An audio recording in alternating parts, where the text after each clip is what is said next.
பாலியல் தொந்தரவில் 2.5 வயது பெண் குழந்தை பலி. கருப்பளிச்சது திமுகவுடைய உறுப்பினர்.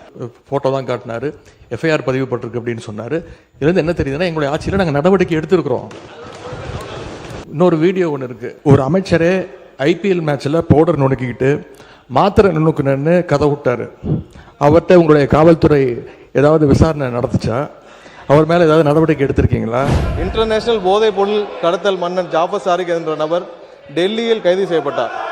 அவருடனும் அப்போது இருந்த முதல்வர் குடும்பம் முதல் அமைச்சர்கள் வரை அதிகாரிகள் வரை அனைவரும் எவ்வளவு தூரம் தொடர்பில் இருந்தாலும் எல்லாருக்கும் தெரியும். அந்த சம்பந்தப்பட்ட நபர் மீது அப்படி ஒரு குற்றச்சாட்டை எழுந்ததுமே எங்களுடைய தலைவர் அவர்கள் உடனடியாக அவரை கைது செய்து அவரை என்னுடைய கட்சியிலிருந்தே உடனடியாக நீக்கிவிட்டோம். மாண்புமிகு எதிர்க்கட்சி தலைவர் சொன்னாரு, இந்த மாதிரி 15 காவலர்களுக்கு சிறப்பு விருது கொடுத்தோன்னு. இது ஒன்றும் புதிய நடைமுறை கிடையாது. வருடம் புரட்சி தலைவி அம்மா காலத்திலிருந்தே இது கொடுத்துட்டு தான் வராங்க. தவறான தகவலை இங்க பதிய வைக்கிறீங்க. இந்த திட்டத்தை கொண்டு வந்தது எங்களுடைய தலைவர் 2023ஆம் ஆண்டு தான் அறிமுகப்படுத்தப்பட்டது. எல்லாம் தெரிஞ்சுட்டு பேசுங்க. மாண்புமிகு பேரவைத் தலைவர் அவர்களே, கடந்த ஒரு வாரத்தில் மட்டும் தமிழ்நாடு முழுக்க ஏராளமான கொலைகள் நடந்திருக்கு. முக்கியமா கோவையில் கள்ளக்குறிச்சியை சேர்ந்த ஒடுக்கப்பட்ட பிரிவை சேர்ந்த 19 வயது பொறியியல் மாணவர் அமுதனை 20 பேர் கொண்ட ஒரு கும்பல் சென்ற திங்கட்கிழமை அடிச்சு கொலை செஞ்சிருக்கிறாங்க. இந்த பிரச்சனையை நான் ஏற்கனவே இந்த அவையில் எழுப்பும்பொழுது பள்ளிக்கல்வித்துறை அமைச்சர் இது ஒரு கோஷ்டி பூசலால் நடந்த தகராறு, நடந்த கொலை என்று இங்கே பதிய வைத்திருக்கிறார். 10 பேர் மோதிக்கொண்டு 10 பேருக்கும் சண்டை நடந்து கொலை நடந்திருந்தா அது கோஷ்டி பூசல். ஆனால் ஒரு மாணவனை கிட்டத்தட்ட 20 பேர் சேர்ந்து அடிச்சிருக்கிறாங்க. எனவே இது ஒரு படுகொலை. மாணவர் அமுதன் விஷயத்தில் கோவை செட்டிப்பாளையம் போலீசார் அமுதனை வழக்கு ஒன்றின் விசாரணைக்காக காவல் நிலையத்திற்கு வர சொல்லியிருக்கிறாங்க. அப்பொழுது அந்த போதை கும்பல் பற்றி தகவல்களை கேட்டு அமுதனிடம் கேட்டு வாங்கியிருக்கிறாங்க. தகவல் வாங்கின காவல்துறை குற்றவாளிகளை கண்டுபிடிச்சு நியாயமாக அந்த போதைப் பொருட்களை சீஸ் செய்திருக்க வேண்டும், பறிமுதல் பண்ணியிருக்க வேண்டும். ஆனால் போதைப் பொருள் பயன்பாடு பற்றி தகவல் தந்த அமுதனுடைய தகவல்களை குற்றவாளிகள் கிட்டேயே பகிர்ந்துட்டு இருக்கிறாங்க. அதுதான் அமுதனுடைய மரணத்திற்கு முக்கியமான காரணமாக அமைஞ்சிருக்கு. இதை நான் மட்டும் சொல்லவில்லை, அமுதனுடைய பெற்றோர்கள் இருவரும் சொல்லியிருக்கிறாங்க. அவங்க இருவருமே, அவங்களுடைய தாய் தந்தை இருவருமே என்னிடத்துல தொலைபேசியில் அடித்து பேசியிருக்கிறாங்க. நான் அவங்களுக்கு ஆறுதல் சொல்லியிருக்கிறேன். அப்படி அவங்க பேசுகிறப்போ போதைப் பொருள் கும்பல் பற்றி காவல்துறையிடம் தகவல் கொடுத்ததால் தான் அமுதன் கொலை செய்யப்பட்டதாக அவங்க உறுதியாக நம்புகிறாங்க. அதைத்தான் என்னிடம் சொல்லியிருக்கிறாங்க. இந்த வழக்கு தொடர்பாக கள ஆய்வு செஞ்ச பல்வேறு சமூக ஆர்வலர்களும் இதே குற்றச்சாட்டை முன்வைக்கிறாங்க.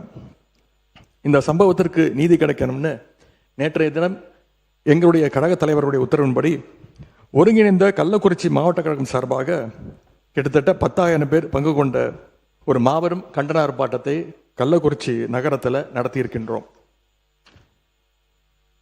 இந்த கொலையை ஏதோ ஒரு தனிப்பட்ட சம்பவமாக அல்லது கோஷ்டி பூசலாகவோ நாம் கடந்து போய்விட முடியாது.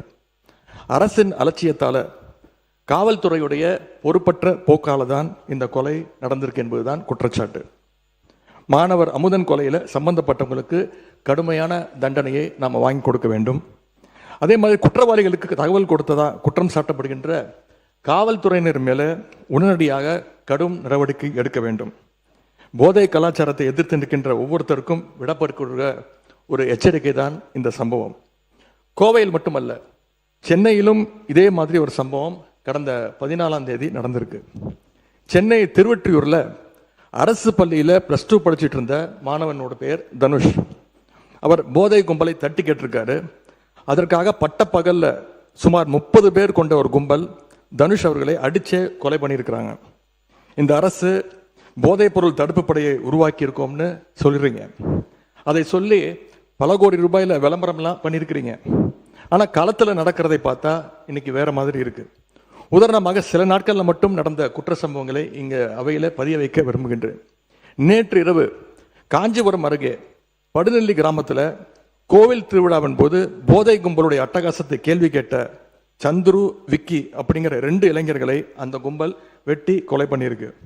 ஆகஸ்ட் 11ஆம் தேதி அன்னைக்கு திருப்பூர் மாவட்டம் பல்லடத்தில் தனலட்சுமி பூவரசி அப்படிங்கிற தாய் மகளை இரட்டை கொலை பண்ணியிருக்கிறாங்க.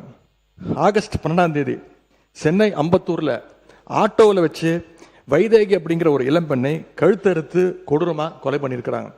ஆகஸ்ட் 13ஆம் தேதி வேலூர் மாவட்டம் குடியாத்தத்தில் பெண் தலைமை காவலர் தாமரை செல்வி குத்தி செய்யப்பட்டிருக்கிறாங்க.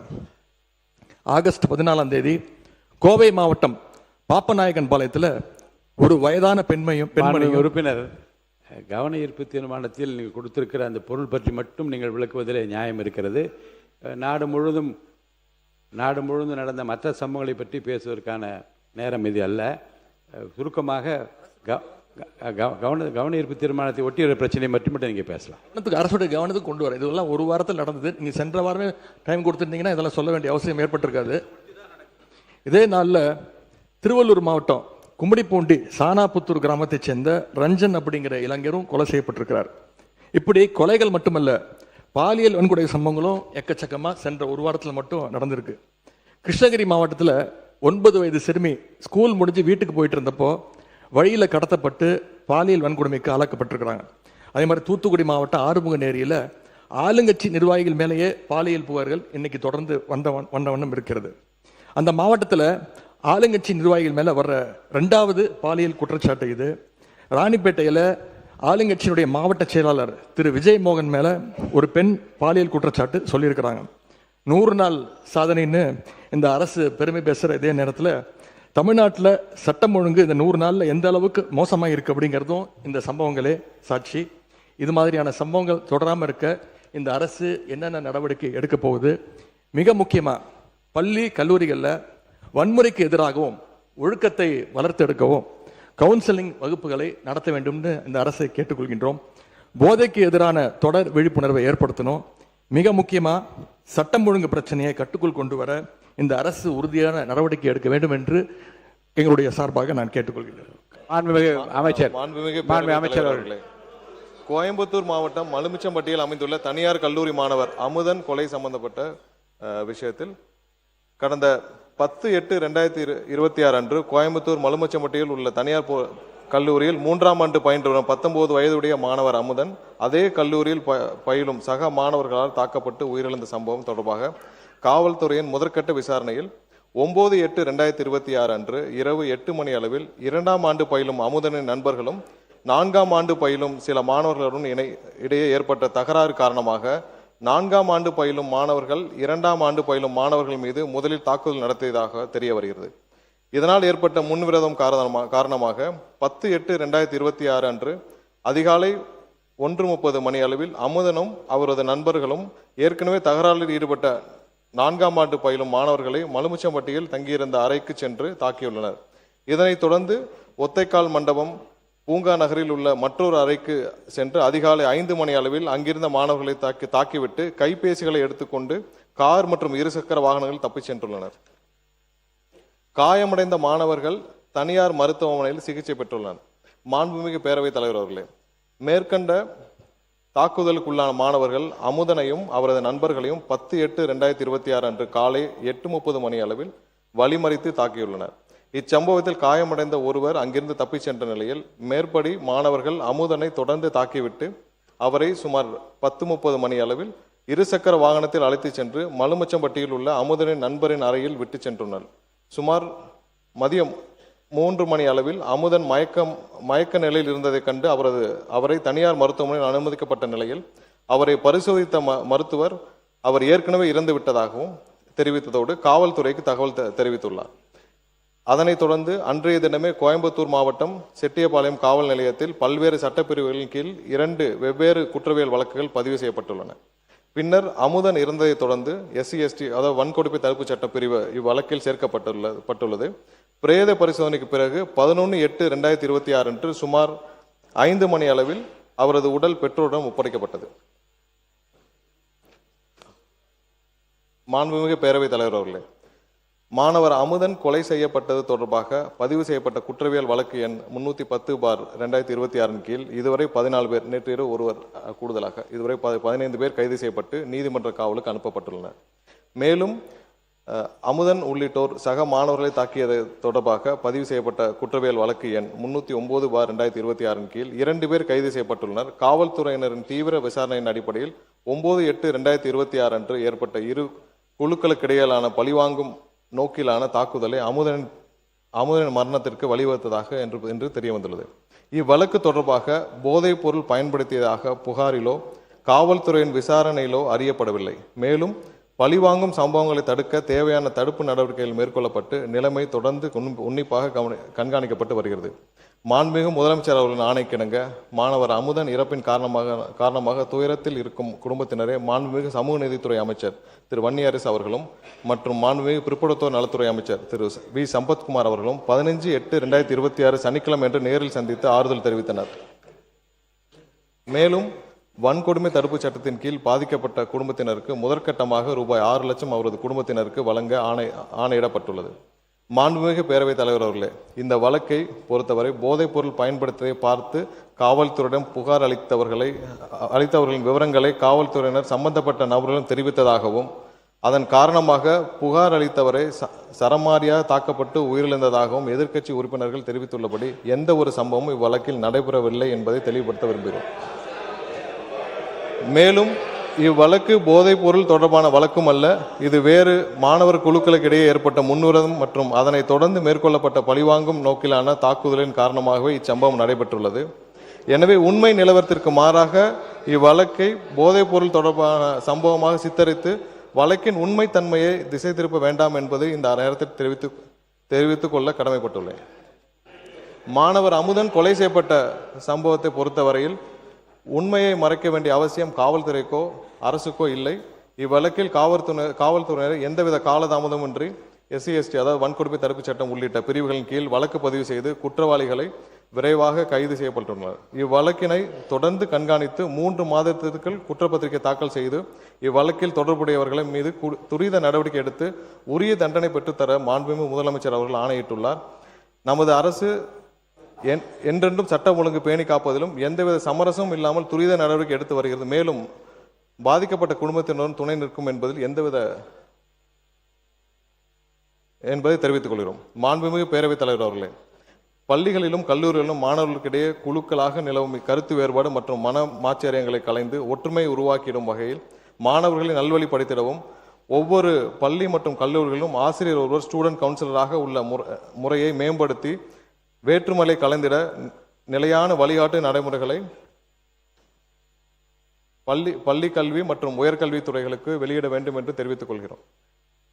மாணவ செல்வங்கள் நம் நாட்டின் எதிர்கால நம்பிக்கை செல்வங்கள். அவர்களிடையே ஒற்றுமை உருவாக்கிட அரசு அனைத்து முயற்சிகளையும் மேற்கொண்டு நல்வழிப்படுத்தும் என்பதை மாண்புமிகு பேரவைத் தலைவர் வாயிலாக உறுப்பினர்களுக்கு தெரிவித்துக் கொள்கிறோம். அத்துடன் இங்கே கூறப்பட்ட பல்வேறு உறுப்பினர்கள் போதைப் பொருள் பழக்கத்தை தமிழகத்தில் நிலவும் போதைப் பொருள் பழக்கத்தை பற்றி குறிப்பிட்டார்கள்.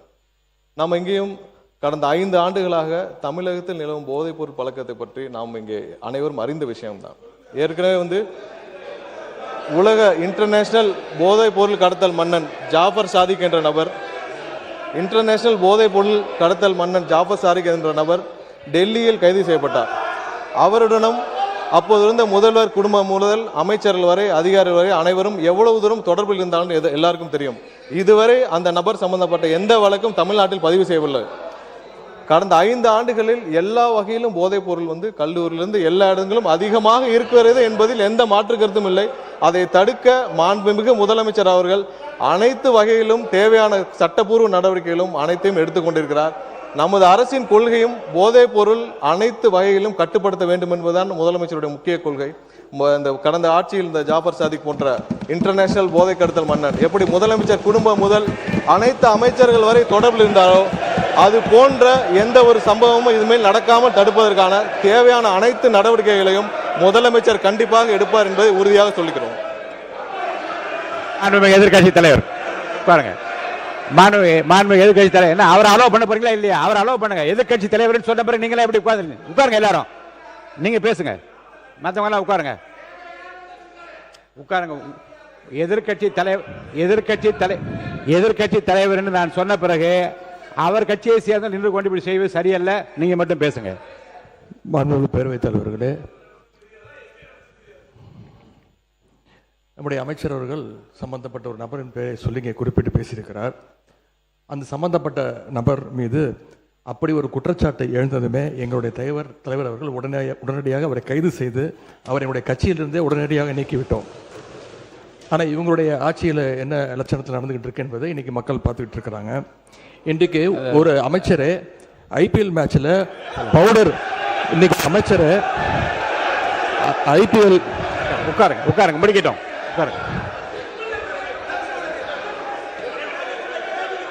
அவங்க குற்றச்சாட்டு வச்சா நான் குற்றச்சாட்டு வைப்பேன். எதிர்கட்சியில் ஒன்று சொல்கிறேன். உங்களுக்கு பேசுவதற்கு நான் அனுமதி அளிக்கிறேன். நியாயமான கருத்து எதிர்கருத்து இருந்தால் நான் சொல்ல அனுமதி அளிக்கிறேன். ஆனால் உங்கள் கட்சியை சார்ந்தவர்களே நீங்கள் பேசி அப்படி நான் உட்கார அமைச்சர் இருங்க, அமைச்சரை நான் உட்கார சொல்லிவிட்டேன். இல்லை நான் திரும்ப ஒன்று சொல்லுகிறேன். ஒரு கட்சியை சார்ந்த ஒரு நீங்கள் என்ன மாநில உறுப்பினர் ஆஸ்டின், நீங்கள் அவருக்காக உங்கள் எதிர்கட்சி தலைவருக்காக பேசுறீங்களா? உட்காருங்க. நீங்கள் அவரை தான் உட்கார சொல்லிட்டேன்ல, நீங்கள் பேசக்கூடாது. உட்காருங்க ஆஸ்டின் சார், உட்காருங்க. நீங்கள் மாநில உறுப்பினர் ஆஸ்டின், உங்களுடைய கட்சியினுடைய தலைவர், நீங்களெல்லாம் மதிக்க வேண்டிய, நான் மதிக்க வேண்டிய எதிர்கட்சி தலைவர், அவருக்கு நான் வாய்ப்பு கொடுத்துருக்கிறேன். மாண்புமிகு சட்டத்துறை அமைச்சர் எழுந்த உடனே உட்காருங்கள், பதில் சொல்வார் என்று சொல்லுகிற போது நீங்கள் எல்லாரும் எழுந்தீங்கள் என்றால் அப்போ உங்கள் தலைவருக்கு என்ன மதிப்பு இருக்கிறது? மாண்புமிகு எதிர்கட்சி தலைவர், நீங்கள் பேசுங்க.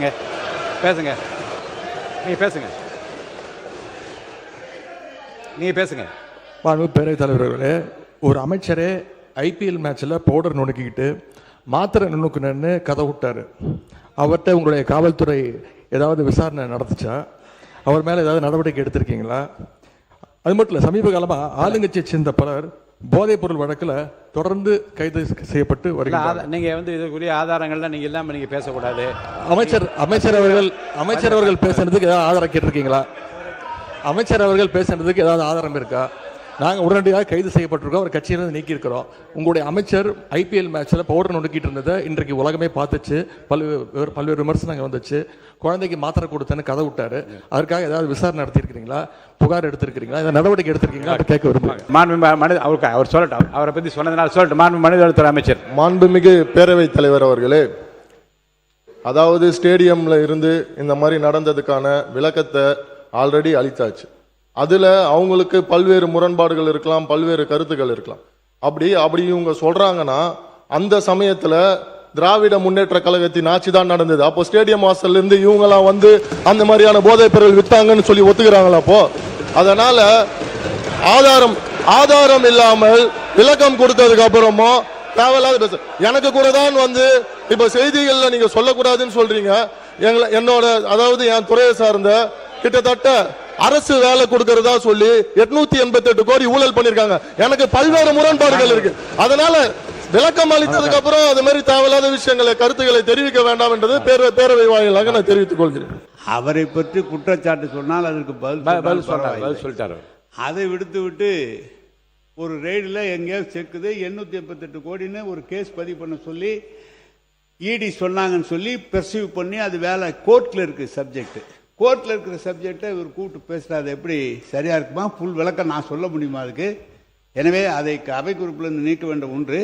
2, அவரை பற்றி சொன்னதுக்கு நீங்கள் பதில் சொல்லுங்க. அதை விட்டுட்டு ஏன்டானா நீங்கள் மற்றவனை பற்றி பேசியிருக்கீங்க. நீங்கள் எடுத்தீங்களே அந்த கார்டில் தண்ணீங்களே, அது என்னன்னு சொல்லுங்க. மாண்பு பொதுப்பணித்துறை அமைச்சர். மாண்புமிகு பேரவைத் தலைவர் அவர்களே, 100 நாள் ஆட்சி அடுத்த 25 வருடங்களுக்கான ஒரு அடித்தளத்திற்கான மக்கள் ஆட்சி. இந்த ஆட்சியை உருவாக்கியது இளைஞர்களும் பெண்களும். அதற்கு நாங்கள் எப்பொழுதும் உண்மையா இருப்போம். எங்களுடைய முதலமைச்சர், இறந்த எங்களுடைய சகோதரர்கள் அமுதனும் தனுஷாவட்டும் எங்களுடைய குடும்பமாகவும் சகோதரனாகவும் நாங்கள் நினைக்கிறோம். எங்களுக்கு உணர்ச்சியோட ஒரு அரசியலை நாங்கள் இதை பற்றி நாங்கள் பேசுகிறோம். இதை பற்றி மாண்புமிகு 2 அமைச்சர்களும் விளக்கினார்கள். என்ன நடந்தது, அதற்கான தகுந்த நடவடிக்கை என்ன அப்படி என்று. குறிப்பாக ட்ரக்ஸ், போதை ஒரு முக்கியமான பிரச்சனைங்கிறது மாண்புமிகு அனைத்து கட்சி சட்டமன்ற உறுப்பினர்களும் மூத்த உறுப்பினர்களும் அது கடுமையான நடவடிக்கை எடுக்கணும். காவல்துறை உடைய அறிக்கையை மட்டும் நீங்கள் நம்பாதீங்க அப்படிங்கிறத பதிவு பண்ணாரு. குறிப்பாக கம்யூனிஸ்ட் கட்சியுடைய தோழர் ஆகட்டும், அதிமுகவுடைய சட்டமன்ற உறுப்பினராகட்டும், அனைத்து கட்சி உறுப்பினர்களாகட்டும், நாங்கள் உறுதியாக கூறுகிறோம், காவல்துறையுடைய அறிக்கையா இல்லை காவல்துறையா இல்லை இறந்த சகோதரியின் தாய்னா எங்க முதலமைச்சர் ஒரு தாய் பக்கம் தான் நிற்பார். உறுதியாக சொல்றோம். விசாரணையில் எந்த விதமான அழுத்தங்களும் இந்த ஆட்சியில் எப்பொழுதும் ஏற்படாது. அரசியல் அழுத்தமா இருக்கட்டும். நேற்றே நானும் முதலமைச்சருடைய ஆணையின்படி நானும் திரு ராஜ்மோகன் அவர்களும் பள்ளித்துறை அமைச்சரும் சென்றோம். தனுஷ் அவர்களுடைய வீட்டில் சென்றோம். ஒரு குடும்பத்தை சந்தித்தோம். 4 கோரிக்கை வச்சாங்க. கிட்டத்தட்ட 12 பேர் கைது செய்யப்பட்டிருக்கீங்க. இன்னும் சில பேர் இதில் இருக்காங்கன்னு சொல்ல உடனடியாக முதலமைச்சரோட கவனத்துக்கு சொன்ன விசாரணை நடந்துகிட்டு இருக்கு. இறந்த தனுஷோடைய அடக்கம் இடத்துல ஒரு கல்லறை வேணும்னு சொன்னோம். உடனடியாக முதலமைச்சர் அந்த கல்லறைக்கான இடத்தை ஐடென்டிஃபை பண்ண சொல்லியிருக்கிறாரு. அவர்களுக்கான வன்கொடுமை சட்டத்தின்படி அவர்களுக்கான உரிய இழப்பீடை இன்றைக்கு கலெக்டருக்கு கொடுக்க சொல்லி முதலமைச்சர் உத்தரவிட்டிருக்காரு. இதோடைய வெளிப்பாடுதான் தற்போதைய ஆட்சி பொறுப்பேற்ற உடனே மாண்புமிகு முதலமைச்சர் அவர்கள் கையெழுத்து 3 திட்டங்களில் anti narcotics task force ANTF திட்டம் ஒன்றாகும். இத்திட்டத்தின் முக்கியத்துவம் கருதி இத்திட்டத்திற்கு ரூபாய் 264.14 கோடி நிதி மாண்புமிகு முதலமைச்சர் அவர்களின் உத்தரவுப்படி ஒதுக்கீடு செய்யப்பட்டு மாநிலம் முழுவதும் 65 ஆன்டி நார்கோட்டிக்ஸ் டாஸ்க் போர்ஸ் அலகுகள் உருவாக்கப்பட்டுள்ளன. எனவே இந்த அரசு தமிழ்நாட்டிலிருந்து போதைப் பொருள் பழக்கத்தை அடியோடு வேறறுக்க வேண்டும் என்பதில் மிக உறுதியாக உள்ளது. இந்த நடவடிக்கையில் அரசு எந்தவித சமரசமும் செய்து கொள்ளப் போவதில்லை. ஆனால் நான் குறிப்பிட்ட கம்யூனிஸ்ட் தோழர்களை பத்தி பேசினேன், அதிமுக தோழர்களை பத்தி பேசினேன். நான் திமுக பத்தி பேசவே இல்லை. திமுகவுடைய எதிர்கட்சி என்ன சொல்ல வர்றான்னு தெரியாம நிறுத்துக்கணும். என்ன திமுகவுடைய எதிர்கட்சி அங்க 57 பேர் இருக்காங்க. நாங்க எந்திரிச்சோம்னா அந்த சபையை அவங்க பேசவே முடியாது. எதிர்கட்சி தலைவர் பேசும்போது நாங்க எந்திரிச்சோம்னா அதாவது மாண்புமிகு சபை மாண்புமிகு என்ன பேச விடுங்க. மாண்புமிகு பொதுப்பணித்துறை அமைச்சர் சொன்ன கருத்தை நான் ஏற்க முடியாது. மாண்புமிகு பொதுப்பணித்துறை அமைச்சர் சொன்ன கருத்தை ஏற்க முடியாது. அதை மட்டும் அவைக்குழு நீக்குகிறேன். நீங்க பேசுங்க. யாரும் சொல்லிட்டு நீக்கிட்டு உட்காருங்க. உட்காருங்க உட்காருங்க உட்காருங்க. மாண்புமிகு பொதுப்பணி இல்லைங்க.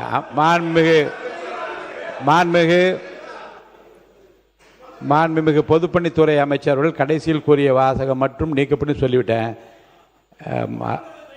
நீங்க உட்காருங்க. நீங்க எனக்கு புரியல. கொறடா அவரா இல்ல நீங்களான்னு எனக்கு தெரியல. உங்க கொறடா நிக்கிறார், நான் நிக்கிறேன். நீங்க தொடர்ந்து பேசினா என்ன அர்த்தம்? மாண்புமிகு பொதுப்பணித்துறை அமைச்சர்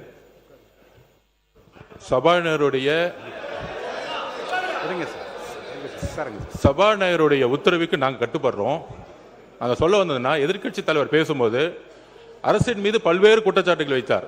நாங்கள் ரொம்ப அமைதியா இருந்தோம். ஒரு குரல் கூட நாங்கள் பேசல. ஆனால் ஒரு ஜனநாயகப்படி எங்களுடைய கருத்துக்களை கேட்க வேண்டும். அதற்கு எதிர்க்கட்சி தலைவராக இருக்கும் கொறடாவும் அதுக்கு ஒரு ஆணையிடணும். நாங்கள் எந்திரிச்சு பேசும்போது குரல் கொடுக்கிறது அவைக்கு உடைய மரபு மீறிய செயல்ங்கிறத நான் திருப்பி பதிவு பண்றேன். அப்ப ஆதாரத்துடன் பேசுறேன். இப்பொழுது எதிர்க்கட்சி தலைவராக இருந்தவர் அன்றைக்கு டெப்டி சிஎம் இருந்தாரு. திமுக ஆட்சியுடைய இந்த போதை பழக்க வழக்கம் இந்த 100 நாளை ஏற்படுத்த முடியாது. இந்த போதை பழக்க வழக்கம் நாங்கள் திருப்பியும் பதிவு பண்றோம். 2020 வரைக்கும் 2020க்கு முன்பு தமிழ்நாட்டில் போதை கலாச்சாரம் இல்லை. உறுதியாக நாங்கள் கூறுகிறோம். ஆனால் இந்த கலாச்சாரம் எங்க ஆதாரம் இங்க இருக்கு. ஆதாரம் ஒரு பேச விட சொல்லுங்க.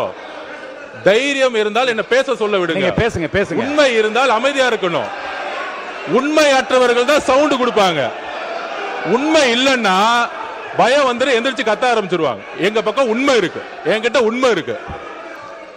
ஒரு போதை கலாச்சாரம் தமிழ்நாட்டில் அதிகமா உருவாச்சுன்னா எங்க முதல்ல பிரச்சனை வரும்னா குழந்தைகள் மீது பாலியல் வன்கொடுமை உருவாக்கப்படும்.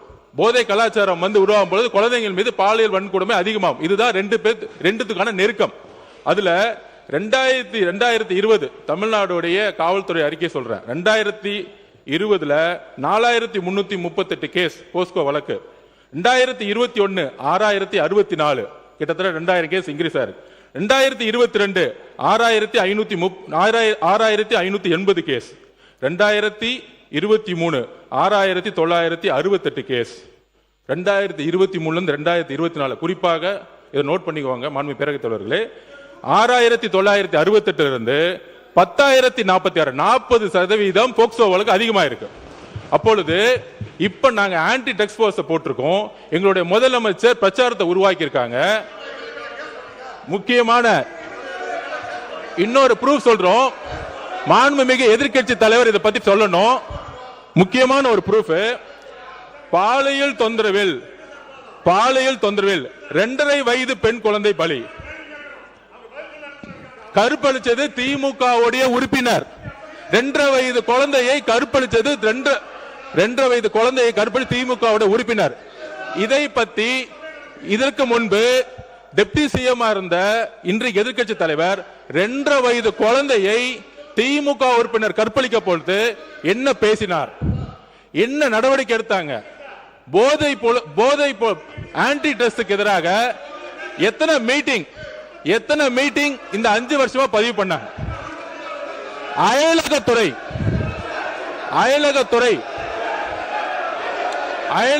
என்பது உட்காருங்க, நீங்க உட்காருங்க.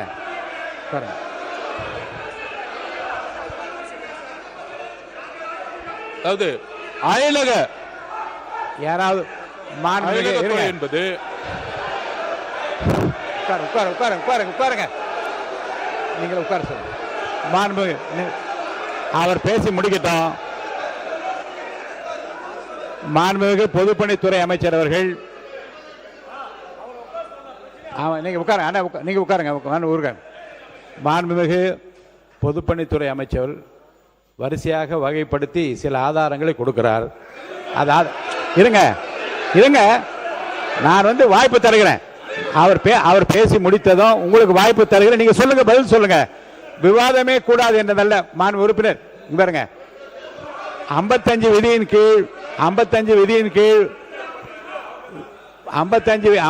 விதியின் கீழே கருத்து சொல்வதற்கு நான் அனுமதி அளித்திருக்கிறேன். அவர் கருத்து சொல்றாரு. அதில் மாறுபட்ட கருத்து இருந்தால் உங்களுக்கு நான் அனுமதி தரேன். நீங்க பதில் சொல்லுங்க. உட்காருங்க. பொதுப்பணித்துறை முடிச்சிருங்க. பொதுப்பணித்துறை அமைச்சர் முடிங்க. அடுத்து உங்களுக்கு தரப்போற. உட்காருங்க. நீங்க கொடுங்க. இருக்க விதிப்படி தான் நடத்துறேன். நீங்க வாங்க. நீங்க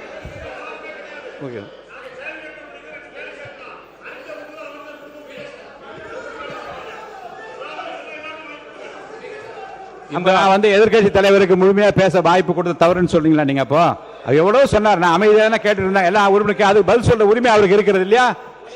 இல்லைங்க. மாண்பு எதிர்க்கட்சி தலைவர் பேசுகிற போது கவன ஈர்ப்பு தீர்மானத்தை தாண்டியும் தமிழ்நாடு முழுவதும் நடந்த பல சம்பவங்களை சொல்லுகிற போது அமைதியா கேட்டு அதுக்கு பதில் சொல்வதற்கு உரிமை, ஒரு கலெக்டிவ் ரெஸ்பான்சிபிலிட்டி மந்திரிகளுக்கு இருக்கிறது. முதலமைச்சர் இல்லாவிட்டாலும் கூட ஒரு கலெக்டிவ் ரெஸ்பான்சிபிலிட்டி அடிப்படையில் அமைச்சர்கள் பதில் சொல்லுவார்கள். அவர் பேசி முடிக்கட்டும். உங்களுக்கு தர வாய்ப்பு தர பேசுங்க. சொல்லுங்க. மாண்புமிகு பேரவைத் தலைவர்களே, இந்த ஆதாரங்கள் எல்லாம் திமுக ஆட்சியில் போலீஸ் கொடுத்த அறிக்கை. இது தமிழக வெற்றி கழகத்தோட அறிக்கை கிடையாது. இது போலீஸ் முன்னாள் முதலமைச்சர் மு க ஸ்டாலின் அவர்கள் ஹோம் மினிஸ்டரா இருக்கும் பொழுது அன்றைக்கு கொடுத்த டிஜிபி, அன்றைக்கு கொடுத்திருந்த எஸ்பிக்கள் கொடுத்த ஆதாரம். இது போக்சோ வழக்கு கிட்டத்தட்ட 40-60% ஒவ்வொரு ஆண்டும் ஏறி இருக்கு.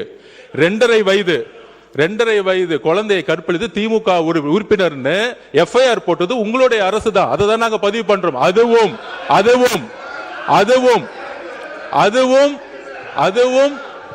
அதுவும் மக்களுடைய பிரஷருக்கு வந்த பிறகு அந்த நடவடிக்கை எடுத்தாங்க. அதனால இந்த போதை பழக்க வழக்கம்ங்கிறது 100 நாட்கள் உருவாகல. இதை அடித்தளத்தில் உருவாக்குனது திமுக தான். அதனால்தான் மக்கள் உங்களை தூக்கி எறிஞ்சிருக்காங்க. உங்களுடைய தோல்விக்கான காரணம் போதை பழக்க வழக்கம். இதை நாங்கள் உறுதியாக இதை நாங்கள் உறுதியாக இங்க பதிவு பண்ணிக்கிறோம். எங்களுடைய தலைவர் ஆட்சியில் உறுதியாக அரசியல் தலையீடு இல்லாமல் யாராக இருந்தாலும் கடுமையான கைது நடவடிக்கை எடுக்கப்படும் என்கிறதை நாங்கள் இங்கு உறுதி கொடுக்கிறோம்.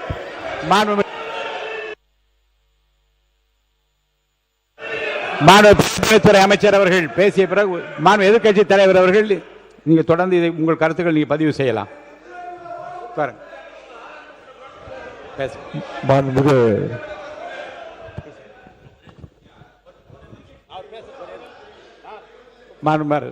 மாண்பு உறுப்பினர் மாண்புமிகு பேரவைத் தலைவர்களே,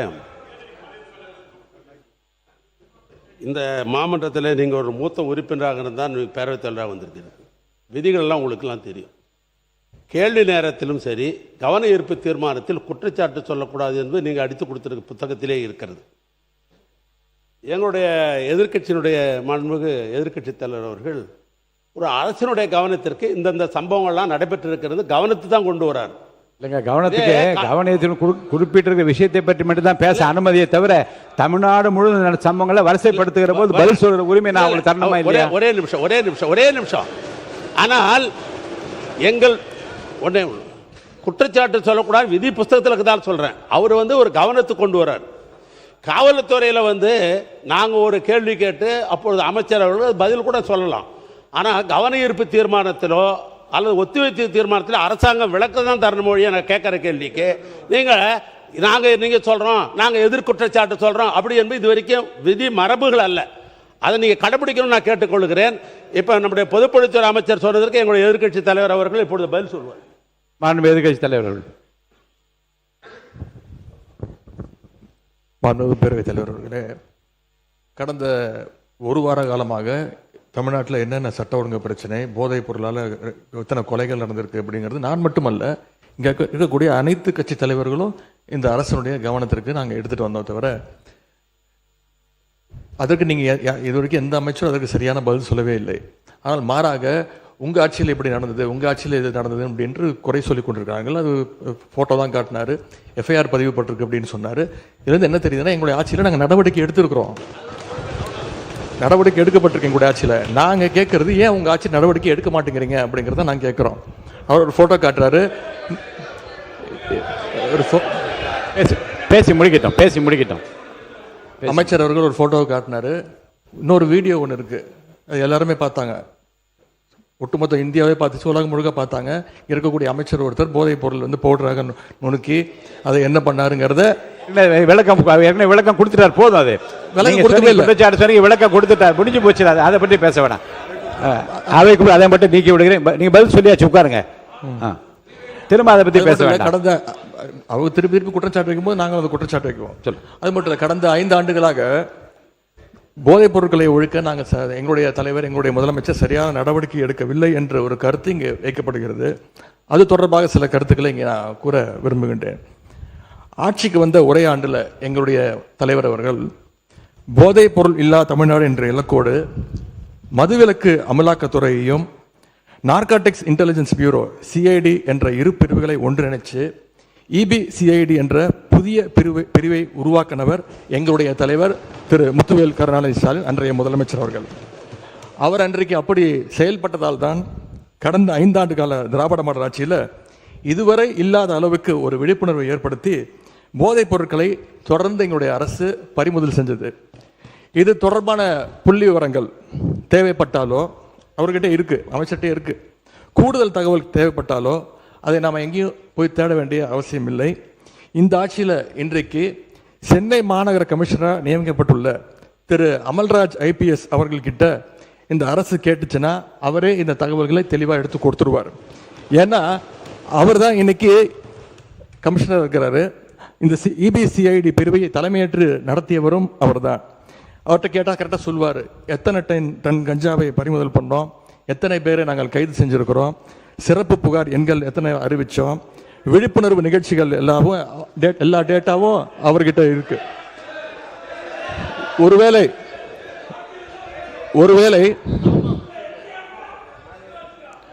ஒருவேளை எங்களுடைய திராவிட மாடல் ஆட்சியில் போதைப் பொருளை தடுக்கிற செயல்பாடுகள் சரியா நடக்கல அப்படின்னு இந்த அரசு எங்களை குற்றம் சாட்டுச்சுன்னா நான் உங்ககிட்ட கேட்க வேண்டிய கேள்வி, அப்புறம் என்னத்துக்கு அந்த அவ்வளோ பெரிய அதிகாரியை இப்போ இவ்வளோ முக்கியத்துவம் வாய்ந்த சென்னை மாநகராட்சி ஆணையர் பொறுப்பில் போட்டிருக்கீங்க என்ற கேள்வியை இந்த அரசுக்கு வைக்கிறேன்.